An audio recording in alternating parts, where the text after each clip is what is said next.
movie and touring ka kalme ka vlog hi ka tu me vlog hi ka tu me lo kan sin na hi dam lo na thila sin te kan nia ma se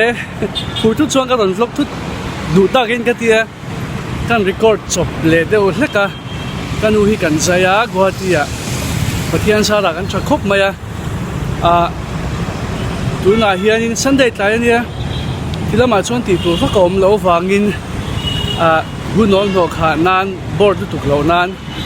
theater Ant-Man kha kan en vege ka tia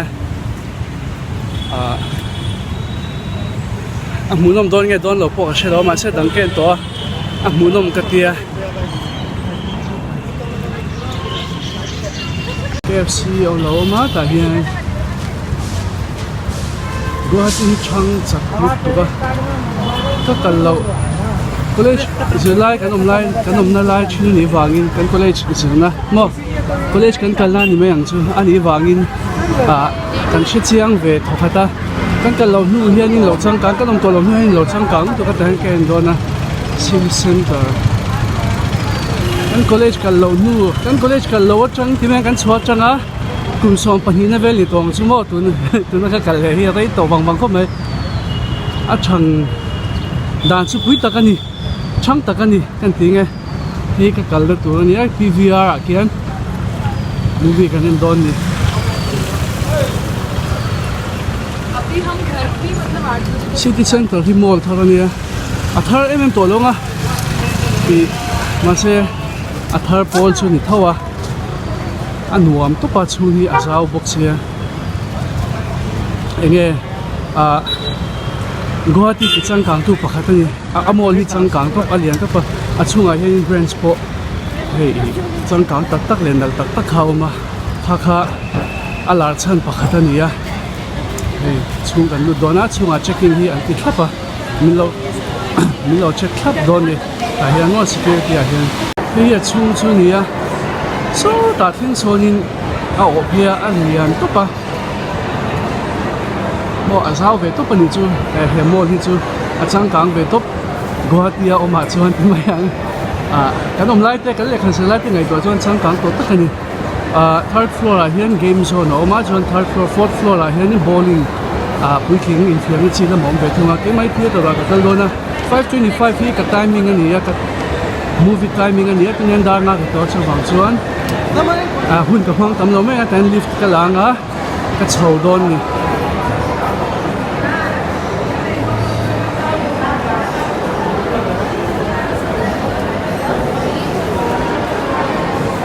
screen touch screen vek ani kha khale ani an lift ne na po khamo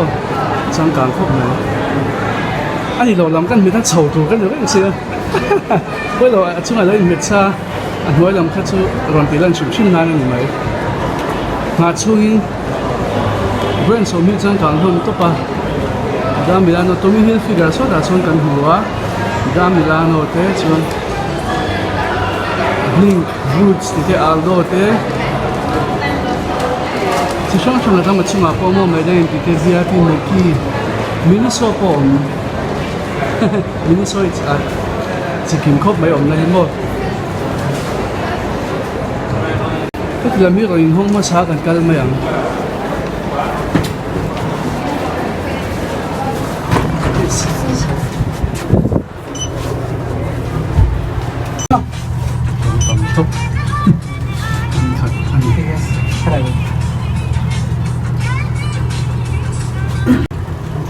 elevator hi changkang to ba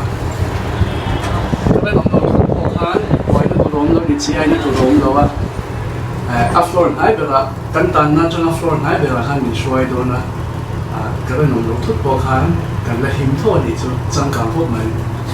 fourth floor này các căn nó tụi hi floor cái chiang lâu cái restaurant này ăn đi đó này mo cái sốt chụp mày ăn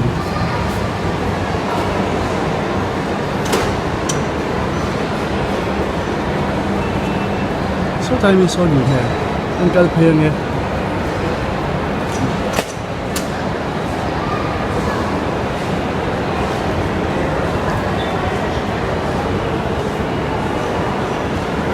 đây Pirates of Grill một restaurant anh ya trong cảng khóc mày chuan apia hin bowling tin ve lo ma so ta kal na tu chu nia ra nga le mi nga nia ka ma de sheta ka zo ta nga lun la phal lo chuan ka vak kwal la kam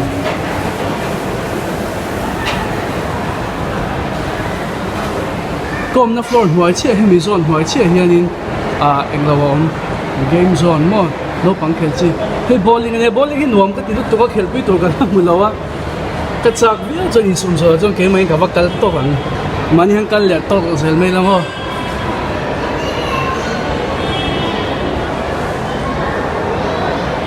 voinia ka en tu hi antar lawa ta hian voinia chuan and man he can don he he can don amunong ka be say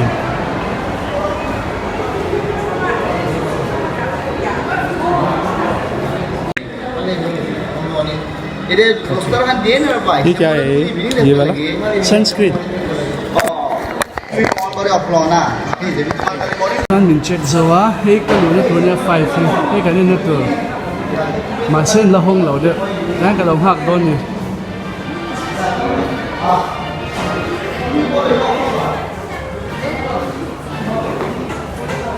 ni tu ni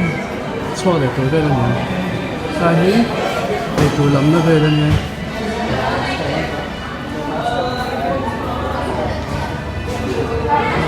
tan hindi chwa ka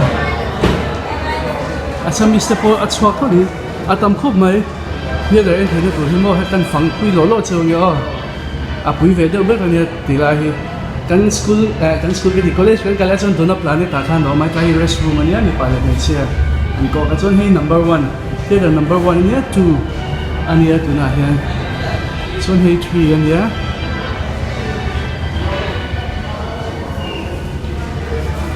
Ito naman 4 ani ya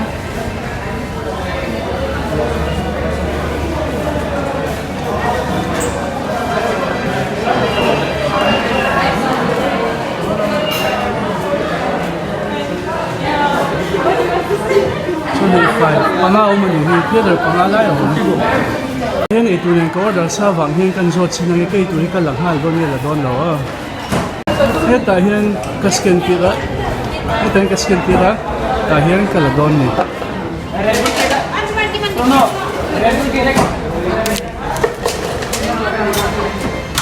kan hin ko te an ka zuna chwa ka lak ma ka zun sa ko te kan chil de thot ni na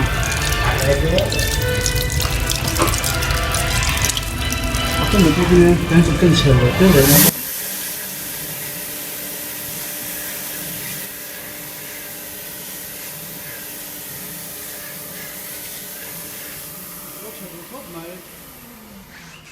希望可以做个两头多呢。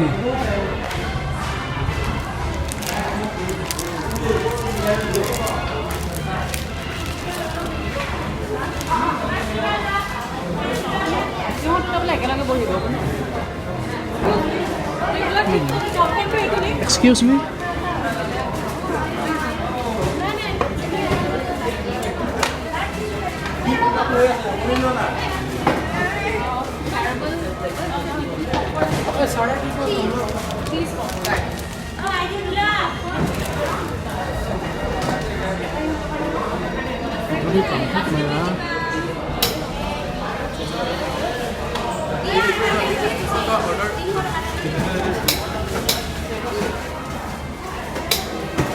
Let's see, I'm doing so easy.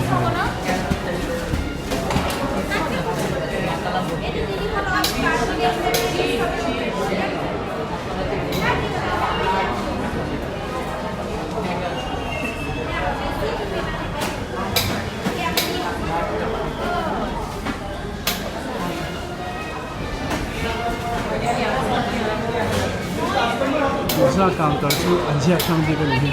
zai vai ho yan an lom tu ka mi zo ra ma po ni tho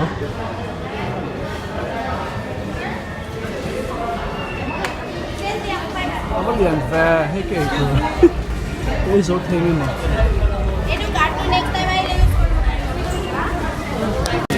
cái chuyện số các mùng mày à anh phải là luôn hết cái từ như viên suy nghĩ giống hàng cả đúng không cái giống mà là con cái room này thì hầu cái hoàn toàn này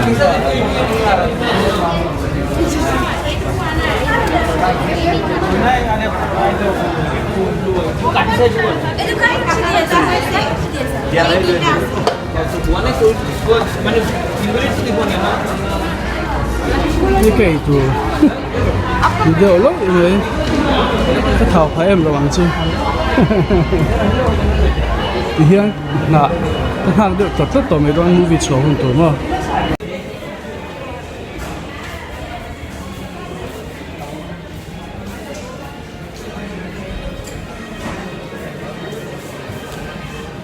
kan vak ko le mai mai nga ala lu thela 525 fan ye he an lu chanin ka shia la kan chu ve le nge bowling e mai ko dom reng chi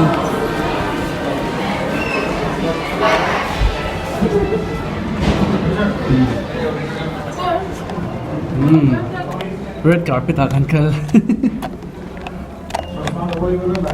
king pom bor me sia mo ke ma hi nice wow vai ram theater en nom na chu azao chalut to khi ya ma sit to na zong job don ni ka nal khop me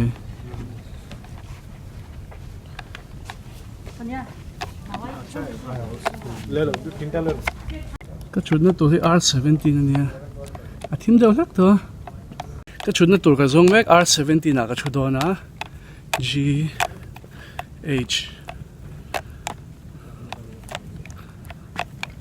thím đâu lắc thôi P Q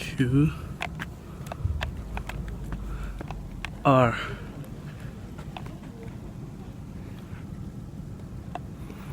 last row cái chuột cái chuột nó tuổiที่เราช่วงกับชุดตาที่เขาชวนกันready ต่อเข้ามาเองเขาว่า 3D เนี่ยมาเสีย glass ที่มีโดนเซมโดนเนี่ยกันละดงแล้ววะไอ้ตัวสองเนี่ยตัวตอนเข้ามากันไอ้ชิ้นนั่งไอ้ตัวสองเนี่ยตัวตอนเข้ามากันไอ้ชิ้นนั่งcheese popcorn ก็จะ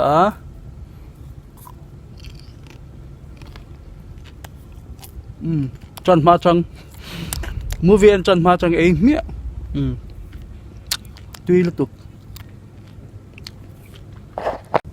ที่ไลค์คู่สกรีนนี่อันนู้นนุ่งแบบดตัว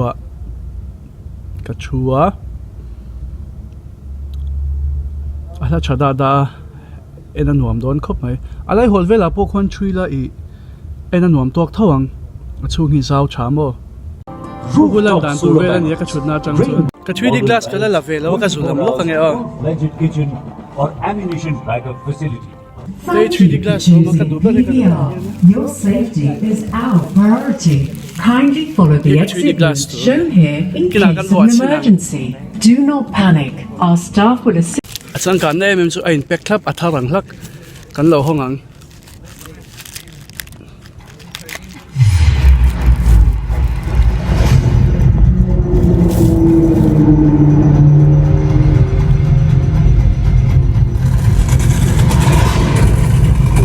ขนาดครบไหม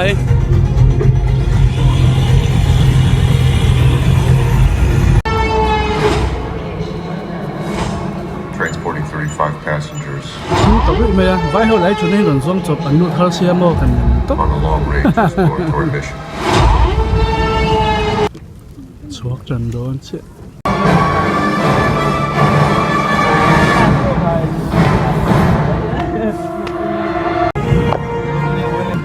อะตบเชียเอกชุดวิดีโอไว้เขาฮีร์ไว้การักชู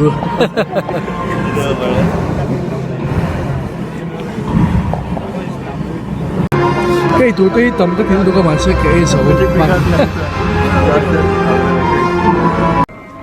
cái đèn số tổ bốc cá cái tờ mình thi cái return đó là chuan cái swag đó swag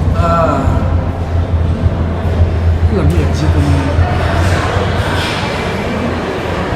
bố đi này kể sao đó con số chi bowling कितना price? Bowling 300 per person. कितना time? कितना balls? Time को लेकर नहीं आपका 10 राउंड मिलेगा 10 राउंड. आज बॉलिंग नहीं है बॉलिंग बंद है Bowling ही खेलते हैं लोग लोग में अच्छी है कोई खौफ नहीं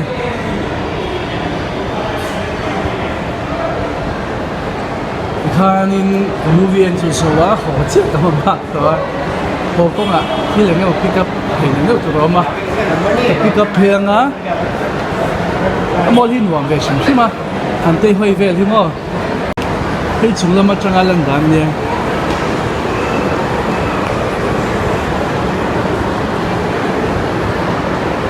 sang về vỗ vỗ khúc này chỉ mà em nàn nhé chỉ floor chúng là cậu mà những cái này cho thằng vàng vâng nghe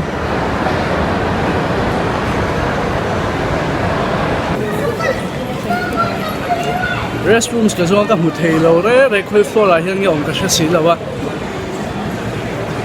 cái này hàng first floor là cậu mà thành giống quay trở trở lại cái chung phần pan thì mấy à nhưng mà tại hiện cái là cái lẩu bốc à sốt là mà xong cái hay lẹ à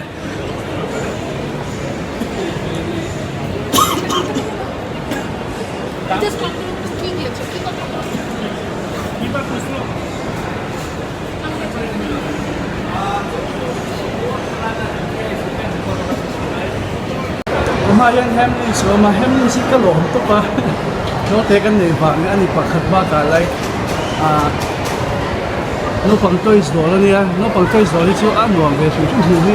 lại cần về thì mà ăn hoàng về chúng chứ mà cần đó này mà chú lý của chú cái này số lo cái này đó số lo mà sẽ just nghe hey I'm just going to take a look around and see come on kêu ngài em tốt anh muốn nhìn hoàng về chứ mà giao bốc xì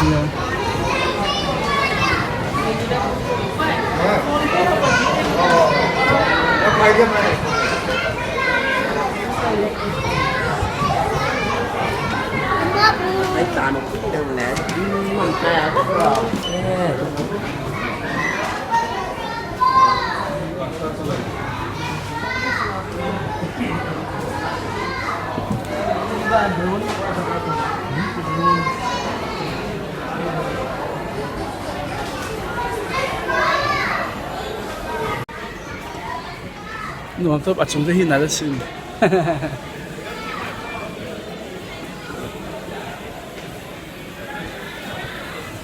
cái chuột này tổ mấy anh thì tụi nó vang vẻ này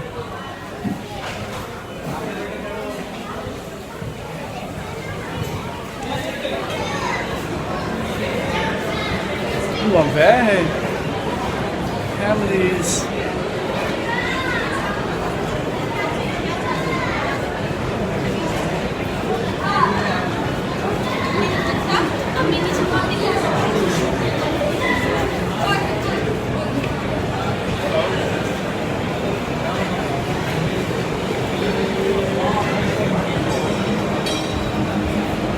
lift là cái ngay lệ đó nhỉ ice cream đồ cái lắm rồi ice cream cái chắc chắc mà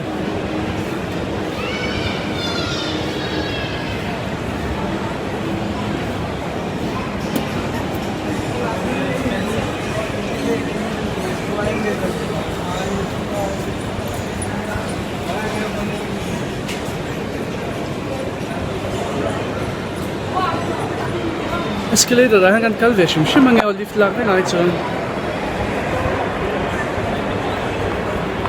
step kal thea tepo kan chuang khat to lo ai zola MC mi a chezing box hi mo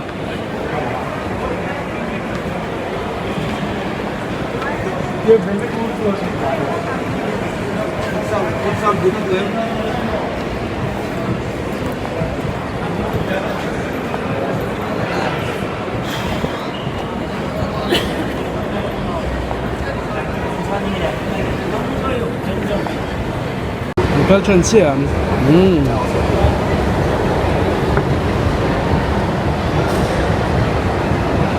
second floor là cái lỗ mà nhỉ kha first floor là một cái tia cứ này first floor là cái chủ cá chuan em bị đột ta trên ground floor như lệ đó nhỉ mình phăng lại chân toàn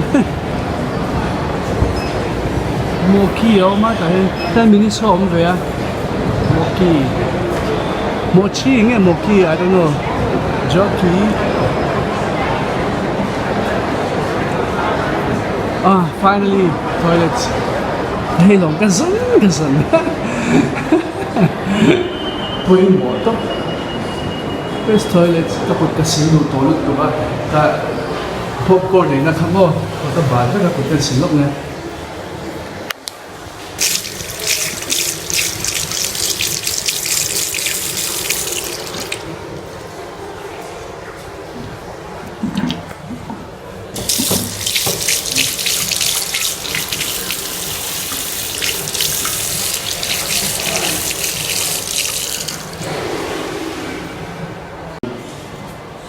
Ituin mo na.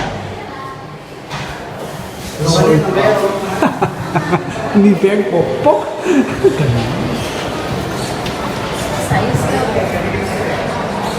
Sabi ka din sa utak at sukita. Okay. Okay. Lens card o ma Samsung o ma lapot sinin zuar lấy lồng mày kahon kakin boy pe lo lift kala pe to lo step chuk thea step kal thea ka kal zel to don anuam kat dan Samsung o ma chon heta hian HP World o boka ka laptop ang brand bata ta thing no mani at sikim khop me Indian brands from Indian terrain o ma Levi's Pepe Jeans mo Turtle mo la hian brands at tamang ringa adu ta zona bazaar na tlak khop mai Skechers o ma chun Fila Reebok o boka mo Levi's I have 50% and off meka atam doratam hey bazaar don lo phe chuan kalmai mai chi lo en tu ta tam to pachuan so the body shop ka mua so da so mo an lu tan skincare brands ka mu ma sarbel ania alu lo the lo kha ka chu lo she thiam don nia let's check it out again so okay what do they have in the body shop hi ka mang night cream ka mang to ba chu ka mang chung som lem lo an chakop men tea trees night cream come on what do they have? Let's check it out, okay?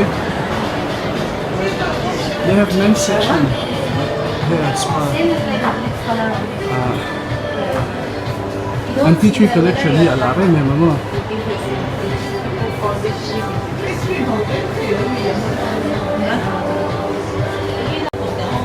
Hey, me tea tree night cream hi kamang sa to pa. Burni kamang man lai khan. I think it's work acha ka ti. Vitsi line po hi pa ngai view ma se nuan ka hong to vak lawa adang ka din call se lang an wa ve shim shim atian doran ni when you are a skincare enthusiast mo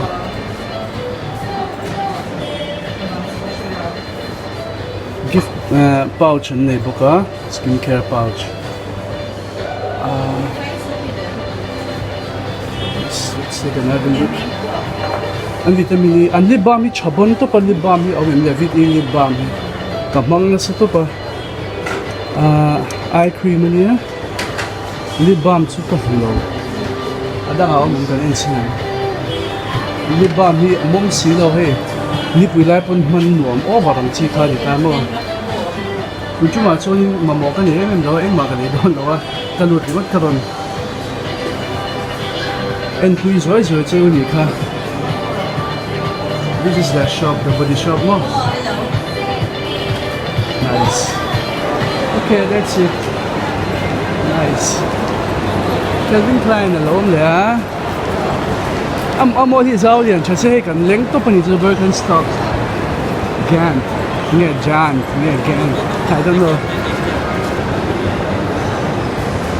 Ni leng pa na bazaar, hey,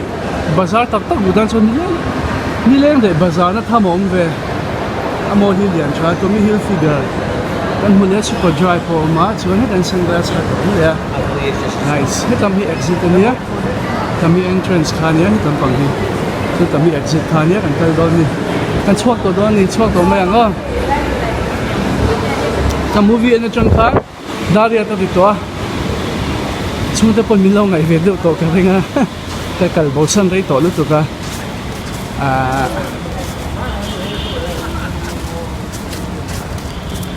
I love city center. No. Apo na kom to a. Heta mi ka nunga mi hi ania ka kal na kha. Anwam khop mai. Skincare a hian sunstick kapaya. Kam ka reply don to khelo ta he ka don tilang ve menga. This one is peptide 9 Medipil sunstick ania. IG lama chuang ka review to ka IG milo follow chuan in share ka ring. Khati zong khani a city center ka hun man te chu. Ka movie an po mu no me. JB sa ka ludon.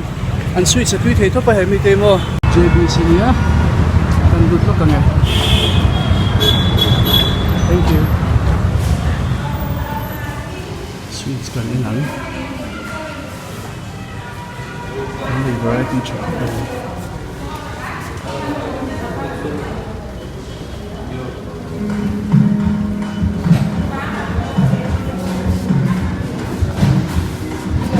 Come on, it's okay.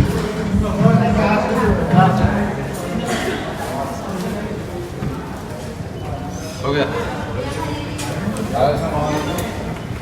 Nghe cái miệng.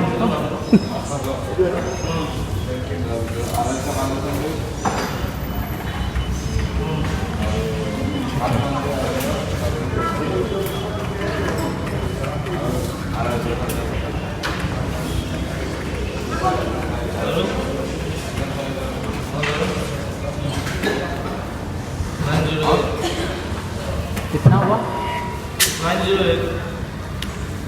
Baya. Muna pa na chod hai thamba mo ani chang kam to pe chu chod pe o ka. Ha. Gulab jamun 3 piece packing hoga. 3 piece और jalebi ko ka zumtai to $3 book.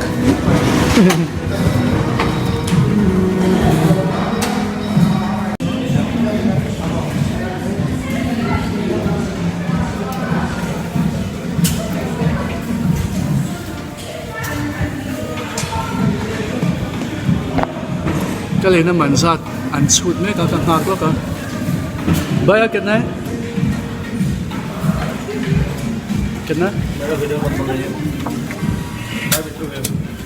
nhẹ mẹ ra đây lấy chịu mày không cam đâu bằng sẵn lại thấp. Thank you Baya.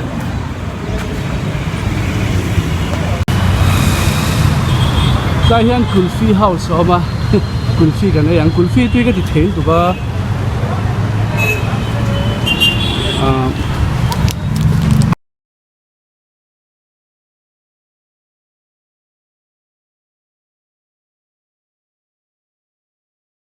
ani tu pa hian chili guava min offer a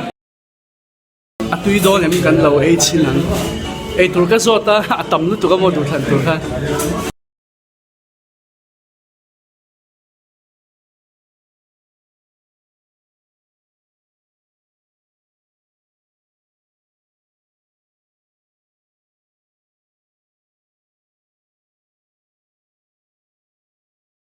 Wayne cái là thế mấy rồi mình tiên số bằng số ấy mấy anh ai à. This is the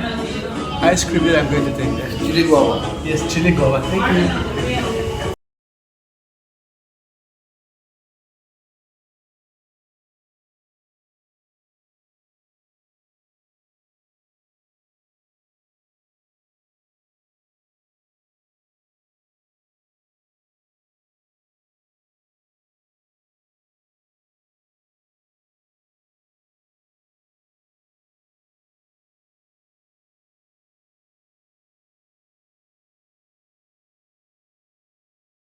Come to book it's all done. Ice cream thật cà phê rồi gót. Okay.